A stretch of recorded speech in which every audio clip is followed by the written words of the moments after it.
Welcome in to the Rockies Insider. I am your Rockies Insider, Patrick Lyons, and for today on this post-game pod for August 18th, a Rockies series win over the wild card contending San Diego Padres. Playing spoiler, I guess today you could call me the Coors Field Insider here from the broadcast booth at 20th in Blake, talking about a 3-2 Rockies victory that as the game got later, it seemed as if maybe the Rockies couldn't possibly hold on to this. They couldn't possibly get a series win against one of the best teams in all of baseball in the second half since the start of July. And yet they get it done with 8 innings from relief pitchers, or rather, 8 innings from rookie pitchers. That's right, Bradley Blalock, Angel Chivigi, who gets his first career win. Got a chance to talk with him post-game for the first time and had a big smile on his face, felt great about getting his first big league win, said mom's getting that game ball, and said that his composure, really, his tempo, his ability to stay calm and keep his heart rate down is something that he definitely gets from both of his parents, an innate ability that Bud Black has definitely pointed out to a key to success for the young 22-year-old relief pitcher. And then coming up right behind him, a save for Victor Vodnik, who gets his 9th save now, I want to say, on the season. He now has 5 saves just this month alone in August, tied for the 3rd most in the majors. I do want to talk a lot about Todd Helton Day and Players Weekend. Great celebration of Todd Helton getting to the Hall of Fame, everything that number 17 represents, all the festivities on Saturday and Friday night as well, for that matter. But let's start it off with this Padres series where you had San Diego coming into town, playing incredibly well, in control of their destiny. Just have to play better than everybody else, and they're going to secure one of those 3 wild card spots along with the Arizona Diamondbacks, who've also struggled this weekend, somewhat inexplicably, right? You remember the conversation I had on Friday with Javi Reyes about the fact that the Rockies own the Padres right now. Outside of a series loss last season against the Padres, Colorado's played incredibly well against San Diego. How much of that is owed to the fact that Bud Black and those members of the 2019 squad remember very well what it was like on Father's Day weekend when they split a 4-game set, and that really marked the end of the 2019 season, where it just seemed as if the Rockies didn't have the dogs they needed in the bullpen. Wade Davis was really bad. And so Bud Black remembers those kind of things, and maybe the Rockies do too, because they have played incredibly well against the Padres since then. Overall, they are just playing great against the Padres. Already locked up a series win. They've got one more. No, they're done. They're done with the Padres. Excuse me. But they go 8-5 against the Padres. Their most wins against any opponent this season. In fact, 8 wins against the Padres. The rest of the NL West in 30 games, only 7 wins. So Rockies putting it to the Padres and their fans, going 13-9 at home since July 1st, facing all teams currently at or above 500. So they're playing well against these good teams, trying to be spoiler in the postseason race for these teams that these games mean a lot more to the Rockies. And yes, they mean a lot to the Rockies too. We'll get to all these young guys contributing and trying to make a name for themselves, but it is not do or die. It's not dire situation in that same way as it is for these teams. It's more about the development side than it is the do or die for these postseason clubs. So a nice 3-2 victory on Sunday to get the series win against the San Diego Padres. As I said, Bradley Blalock, critical in that 5 2/3 innings pitched, left the game with the lead. Unfortunately, that did not hold up. Give up 6 hits, 1 run allowed, did walk 3, struck out 2, but he now has a 3.18 ERA across his 2 major league starts with the Colorado Rockies. 4 walks, 6 strikeouts. Talking with him post-game, seemed very calm, seemed very copacetic. It seemed good with his first start at Coors Field, and really just utilized the tips from some of the more experienced guys in the rotation on the Rockies pitching staff. Just keep the ball down, keep your composure. He seems excited, as Thomas Harding set up the question as he asked, it wasn't that long ago that he was playing Double-A ball in Biloxi and then up in the Eastern League with the Double-A Hartford Yard Goats. And now all of a sudden he's going against two of the better teams in the NL West, in the Arizona Diamondbacks, which he did last week on the road, and against the San Diego Padres here in Denver.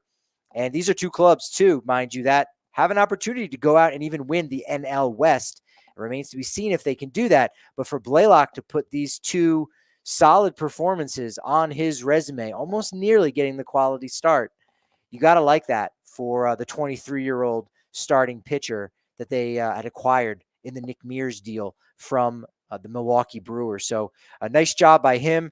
Brendan Rodgers, he lost his 11-game hit streak on Sunday. He was tied for the second longest active streak in the majors. Michael Toglia extended his streak to 11 games. Jordan Beck, 1 for 2 with a run and a walk, reached base safely in 5 straight games since he was recalled from AAA Albuquerque on August 12th, is slashing .375, .474, nearly a .500 on-base percentage across that span. A real funny moment. Not funny for him, but a funny moment for Jordan Beck in the third inning. Gets the leadoff single. He would eventually come around to score. But Aaron Schunk with a 12-pitch at-bat against Joe Musgrove, who later in this game would strike out Sam Hilliard for his 1,000th career strikeout on 8 pitches. I believe they were even consecutive. Jordan Beck got the green light, was stealing second, and Schunk fouled off a ball. And each time it happened, Beck, his walk, his gait, you could see it. His head hung lower and lower as he went back to first base. Eventually, Schunk battled. He doubled, scored Beck all the way from first base, who got even more of a workout. And Schunk, for him, that was his first career RBI. So definitely a funny moment. Jordan Beck laying down on the bench there. Everyone providing him what kind of sustenance would you like? Do you want water? Do you need a Powerade? It was a good moment early on in the game that the Rockies would win 3-2.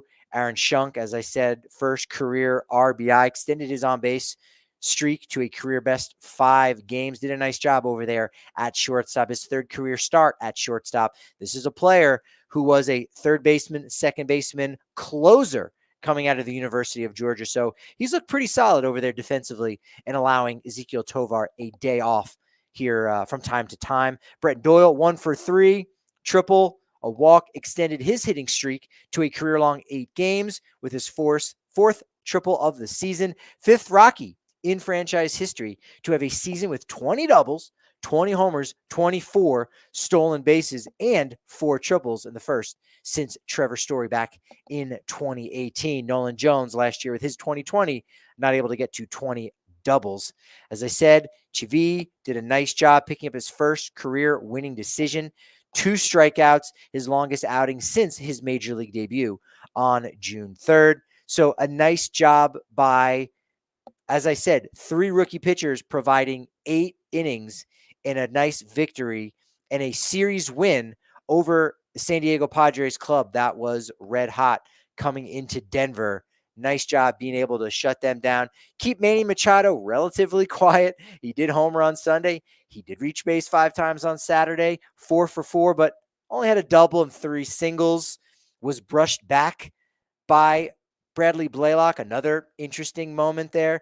Sat on his rump for a little while, thought about it, took the next pitch, then laced one to left field, but Jordan Beck came in, sliding grab for the final out that inning. So Manny Machado being done in by a pair of 23-year-old members of the Colorado Rockies. On Friday, the other win, Cal Quantrill downs his former club once again, as he did in San Diego. A few road trips back. Win number 8 for him. Beck with 3 hits on Friday night, and Lucas Gilbreth, great to see him return to a big league mound, making his first appearance since August 26th, 2024, reinstated from the 60-day IL prior to that game with the Tommy John surgery that he had at the end of 2022. So first game in over 700 days for Lucas Gilbreth, being a part of a big Rockies victory on Friday night. And then the loss on Saturday didn't really ruin the spirits too much. I thought that was going to be almost a no-doubt win on Todd Helton Day, despite the fact that Dylan Cease, who has somewhat of a Cy Young Award case in the National League, hey, you know what? It's the Rockies. It's home. It's Coors Field. It's Todd Helton Day. It doesn't matter how good you are. Those vibes can certainly push a team across the finish line and get a win, but it didn't happen. 8-3 loss. Dylan Cease wasn't even great. He was just good. 5 walks matched a season high for him with the Padres. Dude's got a 1.75 ERA dating back to July 7th. So Cease heating up at the same time as the Padres. As for Kyle Freeland, who did start that game on Todd Helton Day, we didn't really talk to him about that. It certainly would have been a much different circumstance had he gotten the win, had he had a much better performance, how much he wanted to go out and make that start on Saturday rather than taking an extra day because of the blister and going on Sunday. But no, Kyle likes the spotlight, getting the ball on Todd Helton Day, allowed 5 runs, most he's allowed at home since giving up 6 last August to Atlanta. Loss was his first at Coors this season and has posted, again, generally good numbers, 3.97 ERA in 10 starts since being reinstated from the injured list on June 23rd. Keep in mind, 2 blister starts there that really kind of have bloated his ERA just a bit, but has been really solid after he had that rough start to the season on opening day on his second start. But a nice job by Freeland in front of 47,000. 5th sellout on the season at Coors Field. So they're still coming out here in droves. Earlier this week, go back and listen to that conversation with Kevin Henry. You know, what's left on the calendar? What are the other promotions that are going to get people out? I think people are going to show up for the Baltimore Orioles and see Jackson Holliday in the flesh on Labor Day weekend. Yeah, I think there's a strong possibility that's going to happen. The Dodgers do come to town the final weekend of the season. You got a midweek series against the St. Louis Cardinals. I don't know how much that moves the needle in total, but maybe there'll be some more promotions coming on. We'll see what happens. In talking with Noah Spyrek of Blake Street Banner, the Rockies, while there was only about was there 33,000 in attendance today? Might have been 27,000. It was probably a lot lower than I thought, considering the good crowd on Saturday, the sold out crowd. But Noah Spyrek, looking at the attendance over last year, comparing it and going into Sunday, Rockies down only 875 per game. So still relatively similar attendance, despite the fact that Rockies are headed towards 100 losses again for the second consecutive season. Now, Saturday, also a big day for Drew Romo, the 8th player to make his major league debut for the Rockies this season. He was all aflutter, talking with him post game, saying that he didn't use the word frustrating, but he wanted to play, and there was a 25-minute delay because of that ceremony. We thought the game was still going to be at 6:10. Didn't happen. It ended up starting at 6:35, but he's getting ready for his debut, getting behind the dish behind Kyle Freeland, and he had to wait for this ceremony. So good butterflies for him. Nice performance. Doing a good job. Caught stealing by Xander Bogaerts. There was another play where Profar tried to stretch a single, not into a double, but just get an extra base on a ball hit to the outfield that was thrown home. Romo's throw was on target to cut down Profar at second base. So you like what you see defensively out of Romo. Kyle Freeland talking about it post-game, saying, yeah, I felt very comfortable throwing to Romo. He's going to have to catch up on a lot of things. Obviously, he's new to the majors. He's new to these guys, 700 or so big leaguers that he needs to learn a little bit more about. But Freeland's got some familiarity with Romo, threw to him at spring trading, threw with him also on his rehab starts in Albuquerque. So Romo doing a nice job there. And for the baseball card collectors out there, which I do dabble in just a little bit, it did strike me, maybe because a couple of the major league debuts this year for the Rockies have been on the road, or maybe it was a game that I just wasn't at, but seeing Romo post-game with the Rockies patch on his left sleeve and then the MLB debut patch on his sleeve. Now, this is something that was introduced last year in 2023 for the first time by Fanatics, whereby a player will wear this on their major league debut, And they immediately go and they insert that in a 1-of-1 card. So somewhere out there, it might not be until 2025, that card that has the patch that Drew Romo wore as the third youngest catcher ever in Rockies franchise history, catching opening day starter Kyle Freeland. Next year, at some point, you may have a chance to open up that 1-of-1 card and get that patch that was physically on his left sleeve. So say what you will about Fanatics and the uniforms.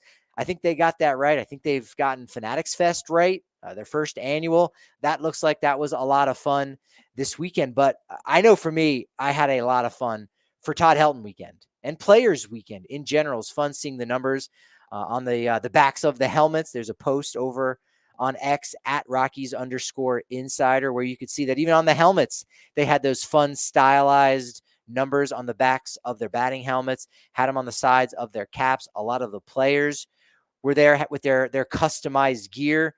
Sam Hilliard had a specialized bat that commemorated the state of Texas. Jake Cave had himself a couple. He just wanted something patriotic, so he got one that had the Statue of Liberty on it. He used that in the game. Brenton Doyle, he had 3 different bats. I think he used one in every game, got a hit. I know that, with one each and every single game. So that was neat to have a game-used commemorative bat like that, so to speak, that was sent to you by your bat company. So it was nice to see the players go out, have fun, do those kind of things. We'll maybe someday get back to the nicknames on the backs of the jerseys. Maybe not.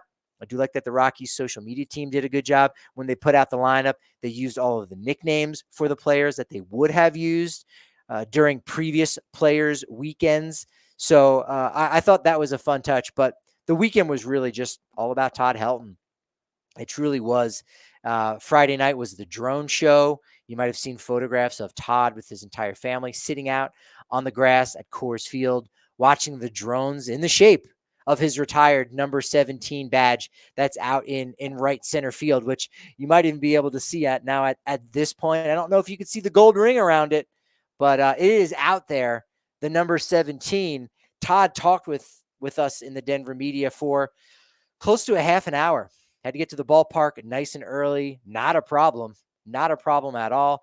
We were up on the rooftop, and Todd was incredibly candid. He was incredibly composed. Seemed like he had a certain weight off of his shoulders after finally reaching the Baseball Hall of Fame, the culmination of any great player's career, and was open and was honest. Talked about in 2 different moments that, yeah, I cried here. I cried in this moment thinking about my dad, or I cried in this moment talking to Johnny Bench. That's something that I love the Hall of Fame. I think every baseball fan does, but personally, I have a strong connection with it. Originally growing up on the East Coast and going to the Hall of Fame many times for induction, going to that museum, even in the wintertime, going once in February, in which it was a ghost town. There's snow all over the street, their main street, their one stoplight town. And frankly, not liking the fact that I had the entire museum to myself, because I think it's a place and it's a experience you need to have with other people, with other baseball fan, like-minded folks. There's definitely a sense of electricity that just surrounds the entire town. It's a very small town. It's a beautiful town. And so I've spent many summers at Cooperstown. So I know what that fraternity is like. And so I asked Todd specifically about, what that speech was like, because you get a moment to look out at Lake Otesaga, at the Otesaga Hotel, when everything's going on. You got to make a big speech. Everybody wants your time. And you just finally get a moment. And there's the Johnny Bench talk, the famous Johnny Bench talk, where he pulls you aside and he lets you know how it is. And for Todd, it was a funny story, because he just hears somebody whistle saying, "Hey, Helton." And he turns around and he sees that it's Johnny Bench, and Todd runs over to him saying, "Hey, I haven't run in about 10 years. So Johnny Bench takes him aside and gives him the speech and ends with, "Hey, you are now part of the most exclusive fraternity in the world, the Baseball Hall of Fame." So that was great. That gave me chills. It gave him chills. He said it was the best day of his life. Larry Walker was also, integral in making Todd feel helpful. Another funny Todd quip that he had on Saturday was saying that, hey, Larry, this was his 4th go round. He's been here for 4 years.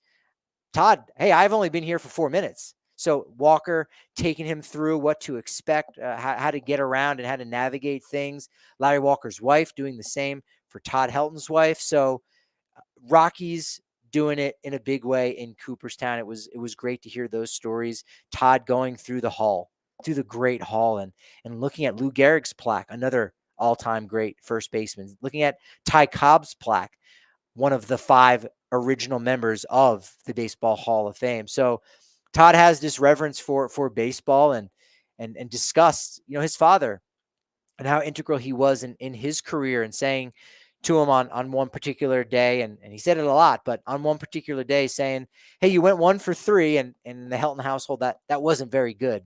But he tried to pick up his spirits that particular day, which he often did. And he said, if you go 1 for 3, you go to the Hall of Fame. You bat 133. And for Todd to think that, hey, that would be pretty cool one day to have something like that happen, that was a special thing for him to reflect upon. And with his dad no longer with us, that was something that hit him when he was there at Cooperstown with his family, and knowing how important his father was in growing his love of baseball, and growing his skills and abilities, just as Bob Gebhardt was important, and talking to him in Double-A in the Eastern League, not with the Hartford Yard Goats, with a different team in Connecticut, the New Haven Ravens. And Bob Gebhardt said, you won't be a big leaguer with this kind of defense at first base. And that resonated with Todd, as he was a big-time prospect at that point. And his path to the major leagues, was blocked by Andres Galarraga. So he had a lot to work on. And Gebhardt kind of gave him that little push that he needed to tidy up that defense and to make it as good as it was to win those Gold Gloves in the National League. Gebhardt, integral for the career that Todd Helton was able to have. He also shared a story about Buddy Bell, another guy that you forget was a manager of this team. Sure, Don Baylor was his first manager. Jim Leland was there for 1 year in 1999, and then it was Buddy Bell, kind of letting him know what he needed to do to get to the next level, and to, maybe more importantly, be a good teammate. That was something that Todd hammered a lot. And if you were watching the broadcast, you heard that from his teammates. Be a good teammate. And his wife gave him that advice one day too, where he was going through a rough patch, and he needed some advice, and his wife said, go to the ballpark today and help somebody else out.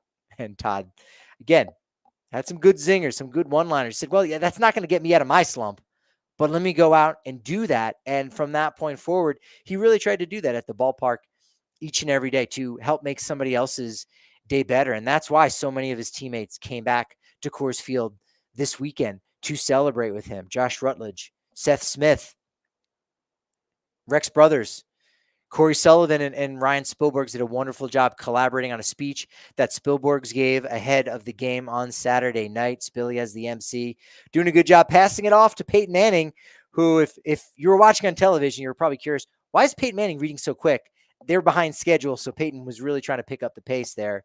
You saw Peyton unveil some game film up on the scoreboard saying, hey, Todd, you know what? He might have been a backup QB, but when he got in there, he did things the other QBs did not do, like some serious blocking. And he showed a play where, taking out a linebacker there on a reverse route. So that was impressive. And Todd, again, just in great spirits, the big smile on his face, thanking the crowd, Rockies fans all over the world and from the Rocky Mountain region, and saying, look, you came here. You came to Coors Field. You packed this building. You got loud. 21 wins in 21 games does not happen in 2007 on the road to Rocktober without Rockies fans. And so Todd just did a wonderful job. Very eloquent. I thought it was on par with his Hall of Fame speech. And then, boom, just like that, the paper comes off number 17, and there, just like Larry Walker's with the gold ring and the HOF, you've got number 17. Gold ring, Hall of Famer. That was awesome. And then they sprung a first pitch on him. Said, "Hey Todd, you got to throw a first pitch." Tried to get warm in about 3 seconds, and fired a strike to his old teammate Charlie Blackmon. So it was an amazing weekend. Todd also, had some comments on Jordan Beck, another Tennessee Volunteer. Had comments about Charlie Condon, And I recommend you going over to the YouTube page, the Rockies Insider. Go on social media. You can actually see some of these clips that I have put out at Patrick D. Lyons, at Patrick D. Lyons MLB, and at Rockies_Insider. Just about any social media platform, you can see what Todd Helton's thoughts were on Charlie Condon and Jordan Beck, two great SEC ball players. And I think one of the biggest things for me that resonates that I'm going to remember, other than some lines about, hey, Charlie Condon, sky's the limit. Hey, Jordan Beck, I think he's got that in him to be that guy. To me, it's something that I've believed for a couple of years, and I actually talked with Charlie about this in 2021 when we looked up in right center field and saw they were getting ready for the Larry Walker number retirement, and they had it all covered up. And I said, have you noticed that out there? And he hadn't at the time. And I said, do you think number 19 might go up there at some point someday? And, of course he didn't know. And I'm sure he would like for that to happen. I think all ball players would like for something like that to go down. And I asked Dick Monfort that offseason, hey, is number 19 going to go up in the rafters at some point, especially if he stays a career Rocky, which he's now at 14 years here in Denver playing ball, the only franchise that he's ever known. That's a rarity, regardless of going to the Hall of Fame. Regardless that Todd Helton is only the 58th player to go to the Hall of Fame representing only one team. Charlie doesn't even have to go to the Hall of Fame to represent what embodies a great player and a great teammate and a great member of the community as number 19. So I think that could happen. And Monfort said, hey, it's my decision. I probably should think about that a little bit more. And maybe there's some time, maybe not. I mean, there's always time, but do you want to get that done on the day that he retires, when he calls it quits? Do you want to wait another year before you have a Charlie Blackmon day?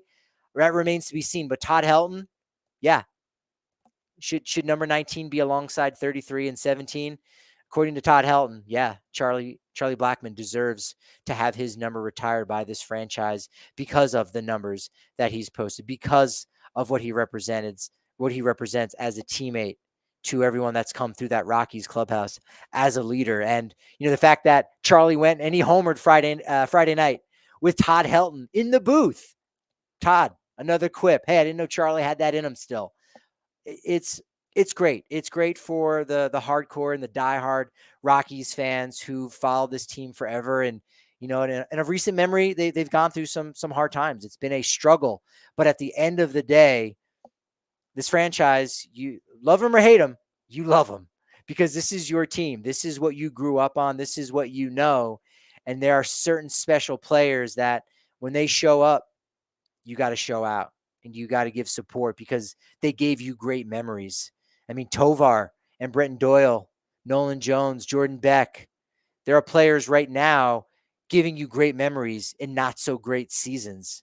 And that's what baseball is. That's what professional sports is. So it was a great weekend. It was a great weekend altogether for Todd Helton. And gosh, I mean, I want to make sure that I got everything in my notes to cover it up. Monday is an off day. I might need to put together some audio because talked specifically with Brenton Doyle about Todd Helton Day and about what Corey Sullivan said over this weekend. Best center fielder in franchise history.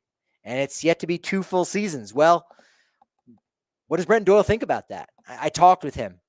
That audio is coming out soon. Jake Cave played with a couple Hall of Famers. Played with Joe Mauer in Minnesota. Did play in the minors with Aaron Judge coming up with the Yankees. So Jake Cave talking about Todd Helton Day and everything that's going on in the baseball world right now. So that will also be coming out as a podcast exclusive where you can listen to the Rockies Insider anywhere that you get podcasts. Want to give a big shout out to my man Riley over here. Went to the game from Wyoming. That's a drive. That's at least an hour and a half, maybe 2. Dad cried during the ceremony. Love that. Amazing event. Amazing bobbleheads. First 30,000 got the Hall of Fame bobblehead. It looked amazing. It's going to look even better next to your Larry Walker bobblehead. If you've got that one from 2021, it's amazing. So yeah, it's a special event to come out to. Caught up with a couple folks, Karen and Cogs from Phoenix. It's kind of more coincidental than anything, but I do want to give them a shout out because they were also here to pay homage and acknowledge the greatness that is number 17, Todd Helton. So Riley, glad you were able to come out with Dad and have that special moment here at Coors Field, a special place on a special day.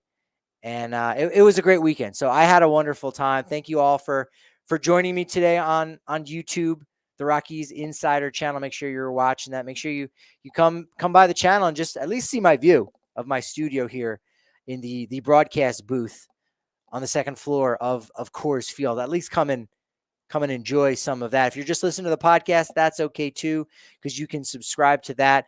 You can leave a review. Still waiting for that first one. Got to check. Maybe I got one over this weekend. It was a busy one. Didn't sleep too much, but that's okay. Who wants to sleep when you've got this right behind you? So thank you so much again for joining me. I appreciate everyone that's been giving me comments online, who have been reaching out and been positive here in the first 2 weeks of launching the Rockies Insider. As I've said before, couldn't do it without Just Baseball Media. Couldn't have done it without some of the folks over at Blake Street Banner, like Aaron and Lewis, doing an amazing job behind the scenes with little things here and there. Those little things add up to be seriously big things. So I appreciate that momentum that they've given me here in the first 2 weeks of the Rockies Insider. But as you may already know, that momentum is only as good as my next show. So, of course, I will talk to you